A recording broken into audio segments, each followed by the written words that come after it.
बसंत का मौसम सबसे खुशनुमा मौसम में से एक होता है। बसंत पंचमी से इसकी शुरुआत होती है, जिस दिन लोग पीले वस्त्र पहनकर सरस्वती की पूजा करते हैं, बुद्धि मांगते हैं। लेकिन आज हम ऐसे लोगों के खिलाफ दस्तक देने वाले हैं जो देवी के मंदिर तो जाते हैं लेकिन घर की देवियों का अपमान करते हैं। यह हिला देने वाली खबर मध्य प्रदेश से आई है, जहां एक गर्भवती महिला को उसके कंधे पर बच्चे को बैठाकर जुलूस निकाला गया। आज पहली दस्तक सरकार और सिस्टम को इसके खिलाफ जगाने के लिए हम देंगे। इसके बाद बंगाल के चुनाव की बात करेंगे, जहां जनता के मुद्दों पर भक्ति की शक्ति हावी है। आज की तीसरी दस्तक वैक्सीन पर सस्ती राजनीति के खिलाफ है, जो देश की वैक्सीन डिप्लोमेसी को मुश्किल में डाल सकती है। लेकिन सबसे पहले बात मध्य प्रदेश के गुना की, जहां एक गर्भवती महिला के साथ बड़ा गुनाह हुआ।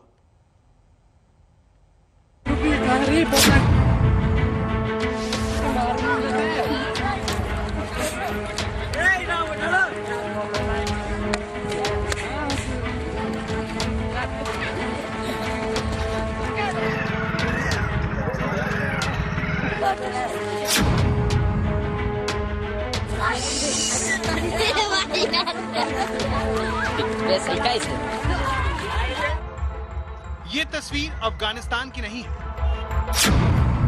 ये तस्वीर तालिबान के कब्जे वाले इलाके की भी नहीं है। ये तस्वीर भारत की है, जहां पर एक महिला से ऐसा सलूक किया गया कि तालिबान भी शर्मा जाए। तालिबान महिलाओं पर अत्याचार के लिए कुख्यात है, लेकिन भारत में भी कई इलाके ऐसे हैं जो तालिबानी राज को टक्कर दे सकते हैं। मध्य प्रदेश का गुना, जहां एक महिला के कंधों पर एक बच्चे को बिठाकर उसका जुलूस निकाला गया। ये महिला सुबकती रही, लेकिन इसकी लाचारी पर किसी को भी रहम नहीं आया, बल्कि बदले में इसके साथ मारपीट की गई।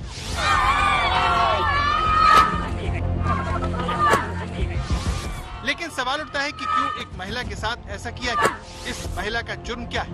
क्यों किसी ने इसे बचाने की कोशिश नहीं की? सब कुछ आपको बताएंगे, लेकिन पहले देश का सिर शर्म से झुका देने वाली बर्बरता देखिए।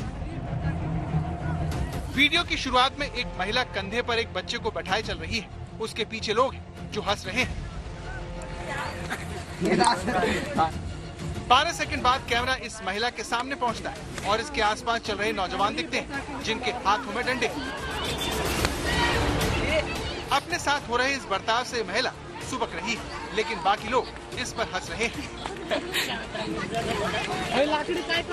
ऐसा करने वालों नौजवान, छोटे बच्चे जो हुड़दंग मचा रहे हैं।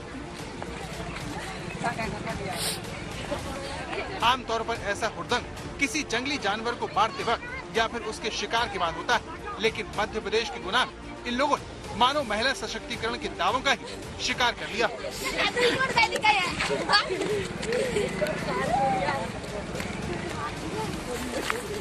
अब तक ये महिला वीडियो में 1.5 मिनट तक चल चुकी है। कंधे पर बच्चे का वजन इससे सहा नहीं जा रहा, इसीलिए इसके कदम थोड़े धीमे हो जाते हैं। लेकिन तभी इसके आसपास चल रहे लोग चिल्लाने लगते हैं, डंडे से मारते हैं।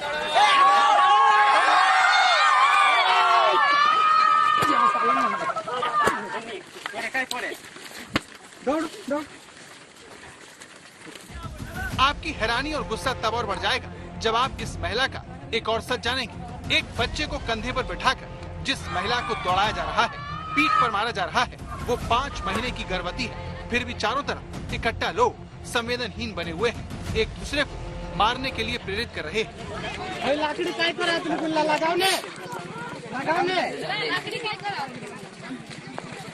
ये गुनाह मध्य प्रदेश के गुना जिले के अंतर्गत आने वाले सिरसी थाना क्षेत्र का है, जिसका वीडियो सोमवार से वायरल है। हालांकि ये घटना 9 फरवरी की बताई जा रही है, जिसमें इस गर्भवती महिला को पूरे 3 किलोमीटर तक उबड़ खाबड़ रास्ते पर इसी तरह नंगे पैर चलाया गया और लाठी, डंडे, पत्थरों से मारा भी गया। ये पीड़ित महिला आदिवासी है और भील समुदाय से आती है। आरोप है कि पीड़ित महिला अपने पहले पति को छोड़कर दूसरे के साथ रहने लगी। इसी बात से नाराज होकर महिला के ससुराल वालों ने उसके साथ मारपीट की और उसके पति के भाई के बेटे को कंधे पर बिठाकर उसका जुलूस निकाला। इस महिला से बदसलूकी के एक और वायरल वीडियो में आरोपी बैट लेकर चलते हुए देखे जा सकते हैं, जो बाद इसी महिला को इससे पीटते देखे गए।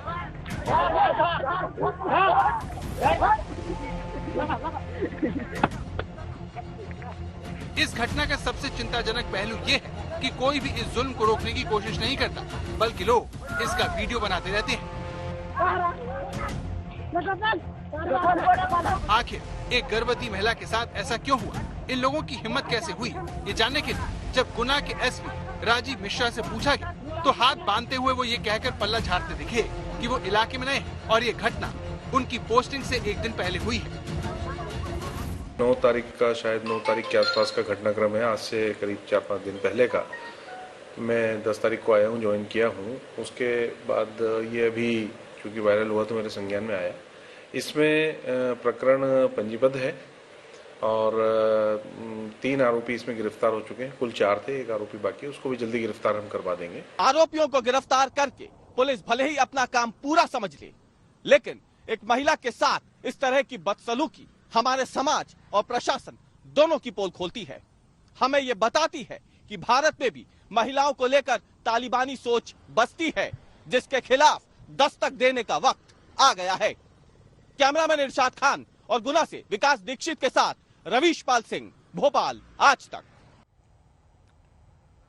गुना के इस मामले में पुलिस का रवैया सवालों में है, क्योंकि 9 फरवरी को जब महिला के साथ ये बदसलूकी हुई तो पुलिस ने मारपीट की सामान्य धाराओं में मामला दर्ज किया और आरोपी ससुराल वालों को जमानत दे दी।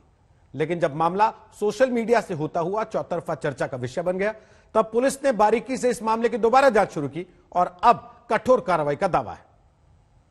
9 तारीख को जब ये घटना घटित हुई थी तो वहाँ अपराध पंजीबद्ध हो चुका था। 294, 323, 506 बी के तहत अपराध पंजीबद्ध किया गया था। इसमें 3 आरोपी गिरफ्तार भी कर लिए गए थे।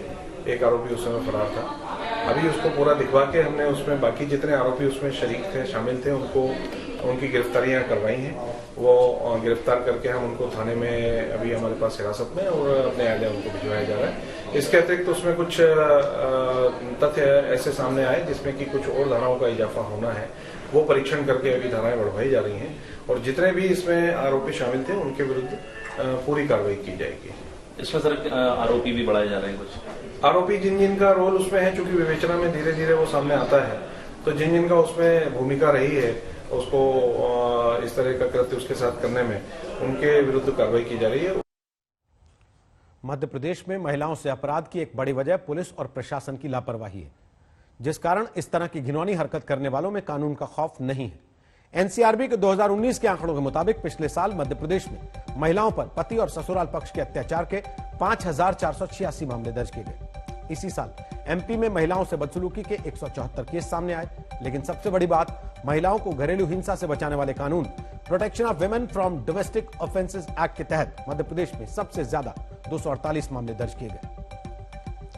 अब सवाल यह उठता है कि जिस मध्य प्रदेश में लड़कियों के लिए एक से बढ़कर एक योजना चलती है, चाहे वो लाडली लक्ष्मी योजना हो, लाडो अभियान हो या फिर मुख्यमंत्री कन्या विवाह योजना, सरकार की इतनी कोशिश के बावजूद कभी झाबुआ तो कभी गुना में महिलाओं के साथ ऐसे अपराध के खिलाफ हमें दस्तक क्यों देनी पड़ती है? इसका जवाब भी हमने जानने की कोशिश की।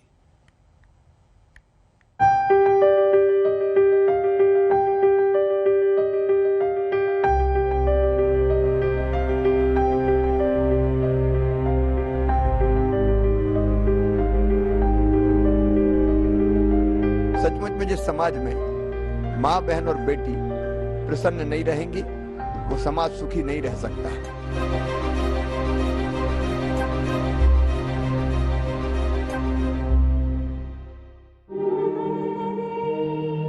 जिस राज्य का मुख्यमंत्री कन्याओं को पूछता, उन्हें अपने हाथ से खाना खिलाता, उस मध्य प्रदेश में महिलाओं के साथ ऐसी बदसलूकी क्यों होती है? ऐसी बेटियां आई हैं जिनने मुझे कहा कि मामा शादी तो कर दी लेकिन पैसा नहीं दिए, हमें 51,000 रुपए खाते में डालने थे। आप बताइए उसकी क्या स्थिति है। शिवराज सिंह चौहान जिस राज्य का मुख्यमंत्री खुद को राज्य की बेटियों का मामा कहता, उन्हें पढ़ाने लिखाने और शादी तक में मदद का हिसाब अफसरों से जनता के सामने पूछता, उसके राज्य में आदिवासी महिलाएं बार बार बेइज्जत क्यों होती हैं? ये दोनों तस्वीरें मध्य प्रदेश की हैं। एक पिछले साल जुलाई की है, जब झाबुआ में एक महिला को अपने पति को कंधे पर ले जाने की सजा दी गई। इस बार ऐसा ही सलूक गुना में हुआ। फर्क बस इतना है कि आरोपियों ने महिला के गर्भवती होने का ख्याल भी नहीं रखा। सवाल है कि आखिर महिलाओं के साथ इस तरह की बदसलूकी की तस्वीरें क्यों आती हैं? इस सवाल का जवाब गुना की इन तस्वीरों में, जिसमें महिलाओं पर अत्याचार के बीच बचपन में ही डलने के साफ साफ संकेत मिलते हैं। इन बच्चों को ये सब खेल सरीखा लग रहा होगा, लेकिन वो हल्ला करते हुए इस महिला को चारों तरफ से घेर कर चलते हैं। महिला के कंधे पर बैठे इस बच्चे के बारे में सोचिए, जिसकी मुस्कुराहट ये बता रही है कि इसने महिलाओं को लेकर एक गलत सोच अपने मन में बसा ली है। जब बच्चों की परवरिश इस माहौल में होगी, तो फिर बड़े होकर महिलाओं का सम्मान वो आखिर कैसे करेंगे? हो सकता है कि आरोपियों को सजा मिले, वो जेल भी चले जाएं, लेकिन इन बच्चों के मन में चट्टान की तरह जम चुकी इन यादों का क्या होगा, जो शायद उन्हें बड़े होकर ऐसा गलत काम करने की प्रेरणा देंगे। देखिए, जो बच्चों की लर्निंग है वो ज्यादातर सामाजिक, जिसे हमारी भाषा में सोशल लर्निंग कहते हैं। जो बड़े होकर के वहां पर पत्थर मार रहे हैं, बड़ों ने जो सजाएं दी है, तो कहीं ना कहीं महिलाओं के प्रति जो दृष्टिकोण है, ऐसा एक स्वीकार्यता सी आती जाती है और महिलाओं के प्रति सम्मान कम होता है और उन्हें हम अत्याचार का शिकार बना सकते हैं, उनको मार सकते हैं, पीड़ित कर सकते हैं, उनको प्रताड़ना दे सकते हैं। इसकी स्वीकार्यता उनके मन में आती रहती है। और आप देखिए, जो बच्चों के साथ उस वीडियो में बड़े हैं, इसका मतलब उन्होंने भी वही स्वीकार्यता देखी है। तो आपका प्रश्न बेहद वाजिब है।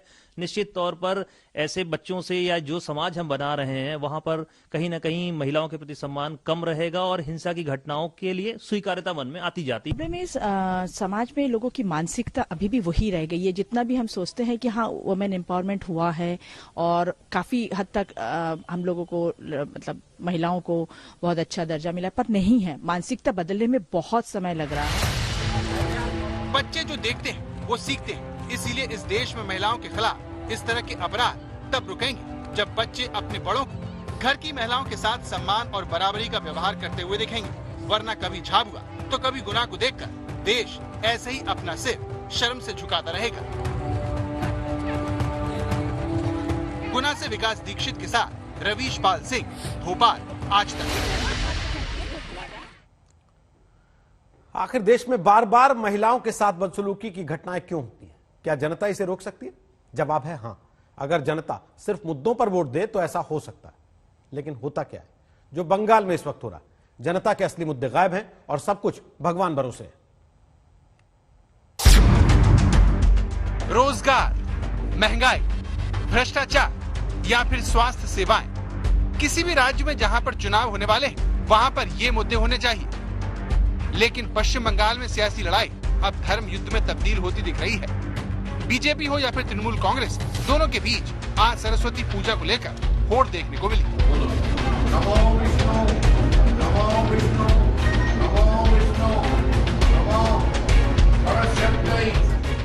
ममता का साथ छोड़कर बीजेपी में आए शुभेंदु अधिकारी से लेकर दिलीप घोष तक बीजेपी के सभी बड़े नेताओं ने सरस्वती पूजा का आयोजन किया और तृणमूल की पूजा को तुष्टीकरण के दाग धोने की कोशिश करार दिया। उलबेड़िया सरस्वती पूजा करते गेले छात्र छात्रीদের পথ অবরোধ করতে হয়। মুর্শিদাবাদের তো এমন এমন বিদ্যালয়ের নাম আমি বলে দিতে পারি যেখানে মাননীয় আমলে सरस्वती पूजा বন্ধ হয়েছে। ममता बनर्जी को लगता है कि राज्य के अल्पसंख्यक वोट उन्हें मिलेंगे, लेकिन हिंदू वोट बैंक खिसक सकता है। इसीलिए ममता ने पहले जय श्री राम के मुकाबले जय सिया राम का नारा खड़ा करने की कोशिश की, फिर राम के मुकाबले दुर्गा को खड़ा किया और अब उन्होंने पूरे राज्य में जगह जगह सरस्वती पूजा का आयोजन किया। इसी कड़ी में ममता की पार्टी ने बंगाल बीजेपी अध्यक्ष दिलीप घोष के दुर्गा पर विवादित बयान को तूल दिया, जिसे ममता के भतीजे ने महिलाओं का अपमान करार दिया। लज्जा है ना, যারা নারীদের সম্মান দেয় না, যারা নারীদের লাঞ্ছিত, বঞ্চিত, নিপীড়িত, অত্যাচারিত, শোষিত করে রাখে, যাদের রাজ্যে উত্তরপ্রদেশের মতো উন্নাও এবং হাতরাসের মতো গণধর্ষণের ঘটনা ঘটে, তাদেরকে নারীর ক্ষমতা আমাদের আগামী दिन শিখিয়ে दिल्ली পাঠাতে হবে। सरस्वती पूजा बंद करके जो पाप किया है ना, उसका प्रायश्चित कराएं। दुर्गा पूजा का विसर्जन में बाधा डाल के जो पाप किया है, इसलिए दुर्गा दुर्गा कर रहे हैं। माँ दुर्गा इनको वरदान नहीं करेगी। सरस्वती का बंगाल में सैकड़ों साल से पूजा होता है, घर घर में होता है, मंदिर में होता है, क्लब में होता है, हर स्कूल में होता है। कई स्कूलों में आज सरस्वती पूजा बंद हो गया है इनके चलते।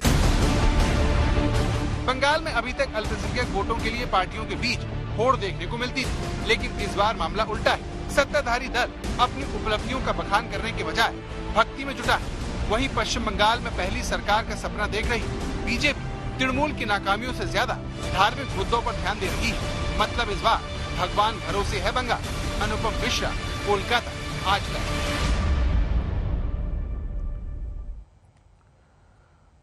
और इस वक्त की एक बड़ी खबर आपको बता रहे हैं। बीजेपी दफ्तर में बीजेपी के किसान नेताओं के साथ पार्टी के अध्यक्ष जेपी नड्डा की कई घंटों तक चली बैठक खत्म हो गई है। नड्डा ने बीजेपी के सभी किसान नेताओं से कहा कि वो जनता के बीच जाकर कृषि कानूनों पर जो भ्रम की स्थिति बनी है उसको दूर करने की कोशिश करें। इस बैठक में आपको बता दें कि जेपी नड्डा के अलावा गृह मंत्री अमित शाह, कृषि मंत्री नरेंद्र तोमर और कई सांसद भी मौजूद थे। अशोक सिंघल हमारे साथ आ गए हैं इस वक्त और जानकारी लेकर। अशोक, क्या सरकार को यह महसूस हो रहा है कि सरकार लोगों के बीच कृषि कानूनों पर जानकारी पहुंचाने में असफल रही है? नहीं, देखिए, बिल्कुल खुद प्रधानमंत्री कई बार कृषि कानूनों को लेकर अलग अलग मंचों से बोलते रहे हैं, पार्लियामेंट हो या पार्लियामेंट के बाहर हो, चाहे अमित शाह हो या कृषि मंत्री रहे हो। और कृषि मंत्री का जो राज्यसभा में भाषण हुआ था उसको नरेंद्र मोदी ने ट्वीट करके लोगों से ये कहा था कि ये सुनना चाहिए आपको कृषि बिलों को लेकर के जो बोला गया था।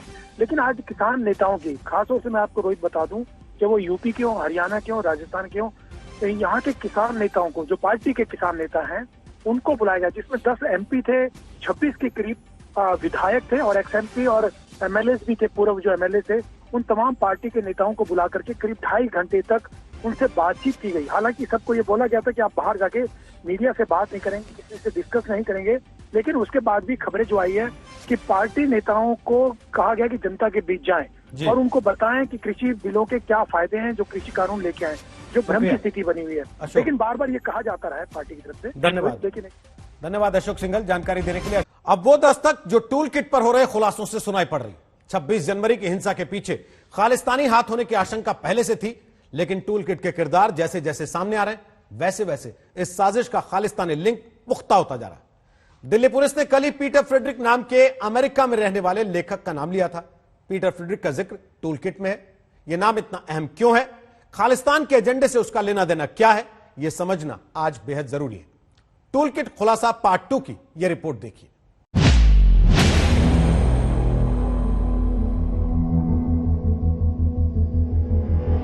पर्यावरण एक्टिविस्ट दिशा रवि की गिरफ्तारी के बाद आज तक ने सवाल उठाया था कि क्या खालिस्तानी साजिश की नई दिशा मिल गई? क्या दिशा रवि जिस टूल किट की एडिटर है उस टूल किट का गहरा खालिस्तान कनेक्शन है? क्या टूल किट में खालिस्तान समर्थक एमओ धालीवाल के पोएटिक जस्टिस फाउंडेशन की सक्रियता बड़ी साजिश का हिस्सा है? दिल्ली पुलिस की जांच जिस ओर इशारा करती है उस पर अगर यकीन करें तो इन सवालों का जवाब है हाँ।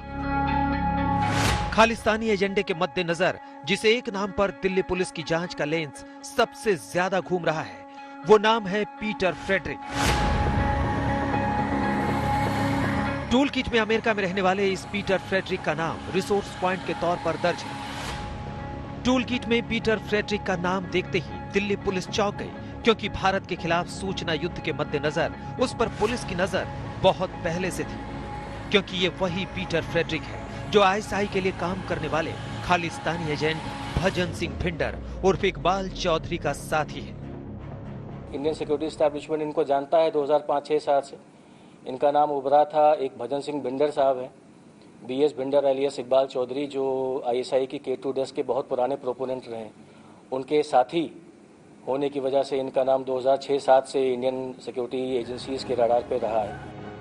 दिल्ली पुलिस पीटर फ्रेडरिक के जिस खालिस्तानी साथी भजन सिंह भिंडर का नाम ले रही है वो 1980 के दशक से खालिस्तान के नाम पर भारत में गड़बड़ियां फैलाने की कोशिश कर रहा है। पीटर फ्रेडरिक के साथी भजन सिंह भिंडर ने लाल सिंह नाम के एक आतंकवादी के जरिए भारत में हिंसा फैलाने के लिए बड़े पैमाने पर फंडिंग की थी। भिंडर को 2011 में भारत ने ब्लैकलिस्ट में डाला था। प्रश्न सिर्फ ये है कि पीटर फ्रेडरिक का नाम एज अ रिसोर्स पर्सन इस पर्टिकुलर टूल किट में क्यों डाला गया? क्या ये एमओ धालीवाल के कहने पर डाला गया या दिशा, निकिता एंड बाकी सबका इनसे कोई डायरेक्ट कनेक्शन भी है एंड थ्रू इनके BS भिंडर से कोई डायरेक्ट कनेक्शन है? So that is a matter of investigation which we expect to find out in the coming days. जाहिर तौर पर पीटर फ्रेडरिक का नाम दिल्ली पुलिस को चौंकाता है, इसीलिए 26 जनवरी की हिंसा के पीछे खालिस्तान कनेक्शन की जांच करने के लिए दिल्ली पुलिस अब 11 जनवरी की उस जूम मीटिंग का ब्यौरा हासिल करने में जुटी है, जिसमें कथित तौर पर 26 जनवरी की साजिश का पूरा प्लान बना। दिल्ली पुलिस ने जूम को एक चिट्ठी लिखी है और उनसे पूछा है कि मोह धालीवाल और दिशा के अलावा कौन कौन चेहरे थे जो जूम मीटिंग में शामिल थे। उनकी पूरी लिस्ट दिल्ली पुलिस ने जूम से मांगी है। इसके अलावा दिल्ली पुलिस ने यह भी साफ किया है कि जो एफआईआर अज्ञात लोगों के खिलाफ थी उसमें अब लोगों को नामजद करना शुरू किया है, जिसमें दिशा, निकिता और शांतनु का नाम शामिल है।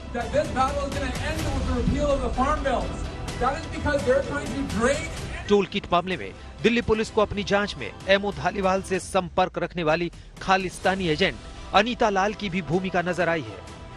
अनीता लाल कनाडा में रहती है। वो धालीवाल के पोएटिक जस्टिस फाउंडेशन से जुड़ी है। वर्ल्ड सिख ऑर्गेनाइजेशन नाम की खालिस्तान समर्थक संस्था का उसे सह संस्थापक बताया जाता है। टूल किट मामले की जांच कर रही दिल्ली पुलिस इस मामले में हर रोज नए खुलासे कर रही है। हर रोज नए किरदार सामने आ रहे हैं। अब नया किरदार सामने आया है अनीता लाल का। अनीता लाल कनेडियन मूल की महिला है। एमओ धालीवाल खालिस्तानी समर्थक की बेहद करीबी मानी जाती है। साथ ही साथ पोएटिक जस्टिस फाउंडेशन की को फाउंडर मेंबर भी हैं। दिल्ली पुलिस सूत्रों के मुताबिक 11 जनवरी को जो जूम मीटिंग हुई थी उसमें अनीता लाल भी शामिल है। साथ ही साथ टूल किट को जो क्रिएट किया गया था उसकी one of the mastermind Anita Lal भी हैं। एमओ धालीवाल, पीटर फ्रेडरिक और अनीता लाल नाम के इन किरदारों के अलावा टूल किट साजिश में कनाडा में रहने वाली धालीवाल की करीबी महिला पुनीत के नाम का खुलासा पहले ही दिल्ली पुलिस कर चुकी है। दिल्ली पुलिस ने सोमवार को ही दावा किया था कि पुनीत के जरिए ही शांतनु मुलुक और दिशा रवि इस साजिश वाली टूल किट के साथ जुड़े थे। आज तक ब्यूरो। टूल किट के खालिस्तान कनेक्शन के राज खुल रहे हैं। एमओ धालीवाल से लेकर अनीता लाल और पुनीत नाम की महिलाओं के नाम सामने आए। अभी इनकी तरफ से चुप्पी है, लेकिन पीटर फ्रेडरिक ने बयान जारी करके कहा है उसका टूल किट से कोई लेना देना नहीं है। बयान में कहा गया है कि किसान आंदोलन के लिए हैशटैग और टूल किट की प्लानिंग करना मेरे लिए सम्मान होता, क्योंकि मैं दुनिया भर में शांतिपूर्ण आंदोलनों के साथ खड़ा होता हूं, खासकर भारतीयों के साथ, लेकिन मेरा इससे लेना देना नहीं है। पूरी घटना ने इसी सच को उजागर किया है। जैसा कि पूर्व गृहमंत्री पी चिदंबरम ने हाल ही में कहा कि भारत बेतुकी बातों का रंगमंच बनता जा रहा है और यह दुखद है कि दिल्ली पुलिस दमन करने वालों का औजार बन गई है। यह हास्यास्पद है कि मेरे जैसे ईसाई लेखक से लेकर अश्वेत गायिका रिहाना को काल्पनिक सिख देश का समर्थक बताया जा रहा है। पीटर फ्रेडरिक ने 15 फरवरी को दिशा रवि की गिरफ्तारी के खिलाफ भी ट्वीट किया था, लेकिन वही दिशा रवि अपने एक व्हाट्सएप चैट से फंसती नजर आ रही। 3 फरवरी को जब क्लाइमेट एक्टिविस्ट ग्रेटा थनबर्ग ने गलती से टूल किट सार्वजनिक कर दिया था, तब दिशा रवि और ग्रेटा के बीच व्हाट्सएप चैट हुई थी। इस चैट में दिशा को इस बात का एहसास है कि वो यूएपीए कानून में घिर सकती है।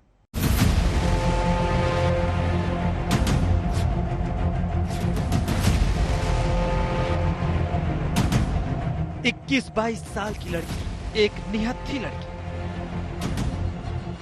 पर्यावरण कार्यकर्ता दिशा रवि की गिरफ्तारी को लेकर विपक्ष के नेताओं ने कुछ इन्हीं भारी भरकम इमोशनल बातों से हल्ला बोला था, लेकिन दिशा रवि के व्हाट्सएप चैट का खुलासा उसकी इस छवि को ध्वस्त करता है।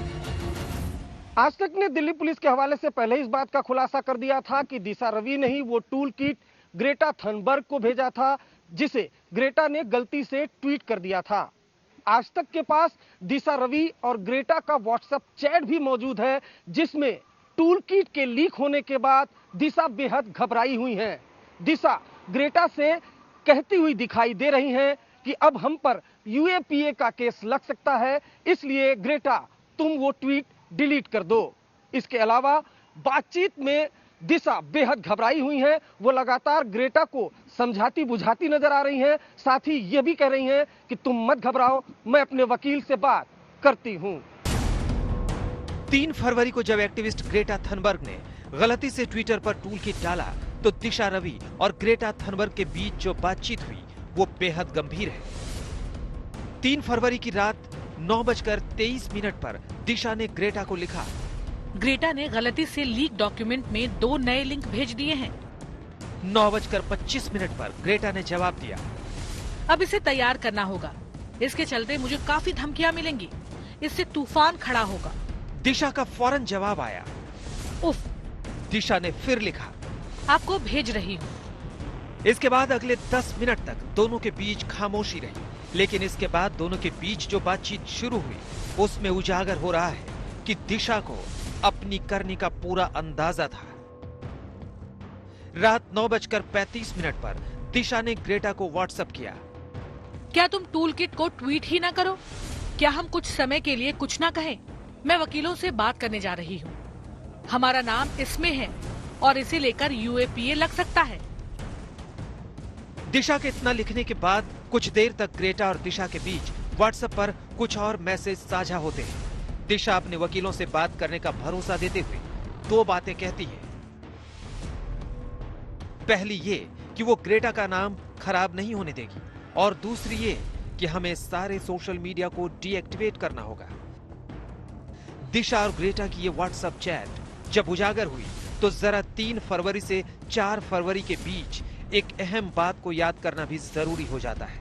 ग्रेटा थनबर्ग की गलती से लीक हुए टूल किट पर मचे हंगामे के बाद ग्रेटा ने अपना ट्वीट डिलीट किया था। अगले दिन उसने अपडेट्स के साथ फिर से टूल किट ट्विटर पर साझा किया था। अरविंद ओझा के साथ तंसीम हैदर, दिल्ली आज तक।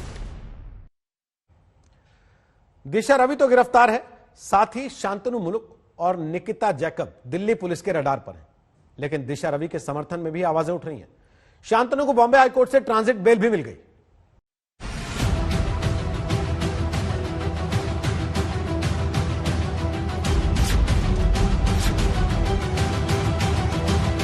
पर्यावरण एक्टिविस्ट दिशा रवि दिल्ली पुलिस की गंभीर जांच के दायरे में है, लेकिन उसके नाम पर उठा तूफान आसानी से खत्म होने वाला नहीं। ये बेंगलुरु में निकला वो विरोध मार्च है जिसमें दिशा रवि के लिए इंसाफ की गुहार लगाई गई। It's really good that students have come out over here in support of Disha. We've seen it yesterday as well, and it's going to take place for the next few days also. Bengaluru के जिस mount Carmel college की छात्रा दिशा रवि थी, उसके पूर्व छात्रों के संगठन ने भी दिशा की गिरफ्तारी का विरोध किया है। उधर दिशा रवि की गिरफ्तारी में सही प्रक्रियाओं का पालन न करने के सवालों के साथ दिल्ली महिला आयोग ने दिल्ली पुलिस को नोटिस दिया है। दिल्ली महिला आयोग ने दिल्ली पुलिस से 19 फरवरी तक इस मामले में दर्ज FIR की कॉपी मांगी है। ट्रांजिट रिमांड के लिए स्थानीय अदालत में ना पेश करने की वजह पूछी है। दिशा रवि की मनमर्जी का वकील ना मिलने का कारण मांगा है। हालांकि दिल्ली पुलिस बार बार दावा कर रही है कि दिशा रवि की गिरफ्तारी उसकी मां और स्थानीय पुलिस के सामने हुई। तय प्रक्रियाओं के मुताबिक दिशा को कोर्ट में पेश किया गया। कोर्ट में उसका वकील मौजूद था, जिसका जिक्र कोर्ट ऑर्डर में है। गिरफ्तारी बिल्कुल कानून के अनुसार और सारी जो प्रोसीजर को फॉलो करते हुए दिशा की गिरफ्तारी हुई है। कानून ये उसमें 22 साल की उम्र का और 50 साल की उम्र में कोई उसमें डिफरेंस नहीं करती है, और हमने सारी चीज को देख लिया। उसको अंततः कोर्ट में पेश किया गया। कोर्ट में जो मेट्रोपॉलिटन मजिस्ट्रेट है उसको गिरफ्तारी को सही मानते हुए उसको पुलिस हिरासत में 5 दिन के लिए दिया। दिशा रवि के साथ साथ दिल्ली पुलिस को जिन 2 चेहरों की शिद्दत से तलाश है वो है मुंबई की वकील निकिता जैकब और महाराष्ट्र के बीट का इंजीनियर शांतनु मुलुक। दोनों के खिलाफ दिल्ली पुलिस ने कोर्ट से NPW हासिल किया था। शांतनु के बीट वाले घर पर दिल्ली पुलिस ने सोमवार को छापा भी मारा था, लेकिन शांतनु को बॉम्बे हाई कोर्ट की औरंगाबाद बेंच से राहत मिल गई है। उसे 10 दिनों की ट्रांजिट बेल मिल गई, मतलब पुलिस उसे गिरफ्तार नहीं कर सकेगी। उधर निकिता जैकब की ट्रांजिट बेल पर भी महाराष्ट्र हाई कोर्ट बुधवार को फैसला सुनाएगा। ये बिल्कुल सरासर झूठ है। रात के 11 बजे तक दिल्ली पुलिस निकिता के घर पे थे। उसके सारा सब कुछ गैजेट्स वगैरह सब जब्त कर लिया गया था। पंचनामा में उनका खुद का सिग्नेचर्स है। पंचनामा इज ऑलरेडी ऑन रिकॉर्ड, उनका खुद का सिग्नेचर्स है। नेक्स्ट डे वो खुद एक वकील है, उसको पता है कि उसके राइट्स क्या है, उसको पता है कि प्रोसीजर लॉज क्या होते हैं। As a matter of right next day वो बॉम्बे हाईकोर्ट की अदालत खुद आई थी अपना बेल एप्लीकेशन फाइल करने के लिए। तो ये मैटर जो है, ये मुद्दा जो है, जो वो एब्सकॉन्डिंग है कि उसने कोऑपरेट नहीं किया, सरासर गलत है। दिल्ली पुलिस दिशा, शांतनु, निकिता को टूल किट की साजिश में बड़ा किरदार मान रही है। इसी के साथ दिल्ली पुलिस के सूत्रों ने पूरे मामले में किसान आंदोलन से जुड़े नेताओं की भूमिका की जांच की संभावना से भी इनकार नहीं किया है। दिल्ली पुलिस की जांच में इस बात का संकेत है कि शांतनु मुलुक 20 से 27 जनवरी के बीच टिकरी बॉर्डर पर आंदोलन में शामिल हुआ था। टूल किट को बनाने वाले किरदारों में से एक किरदार शांतनु को लेकर बहुत बड़ा खुलासा हुआ है। दिल्ली पुलिस सूत्रों के मुताबिक 20 जनवरी से 27 जनवरी तक शांतनु दिल्ली के टिकरी बॉर्डर पर एक्टिव था। हालांकि वो वहां क्या कर रहा था, क्या वो किसी साजिश के साथ वहां मौजूद था, इस बारे में अभी तक खुलासा नहीं हो पाया है। शांतनु दिल्ली पुलिस की गिरफ्तारी से बचने के लिए लगातार फरार चल रहा है। शांतनु के ठिकानों पर दिल्ली पुलिस ने छापेमारी की, उसके घर से इलेक्ट्रॉनिक डिवाइस को भी सीज किया है। दिल्ली पुलिस ने शांतनु के खिलाफ नॉन बेलेबल वारंट भी जारी किया है। लेकिन यह खुलासा कि वो लगातार टिकरी बॉर्डर पर मौजूद था, इसको लेकर दिल्ली पुलिस नए सिरे से जांच में जुट गई है। दिल्ली पुलिस अभी जूम, व्हाट्सएप और गूगल से जानकारियां पाने की कोशिश में है ताकि साजिश का पूरा सच सामने लाया जा सके। अरविंद ओझा, दिल्ली आज तक। तो दस्तक में आज के लिए इतना ही, लेकिन देश दुनिया की खबरों के लिए आप देखते रहिए आज तक।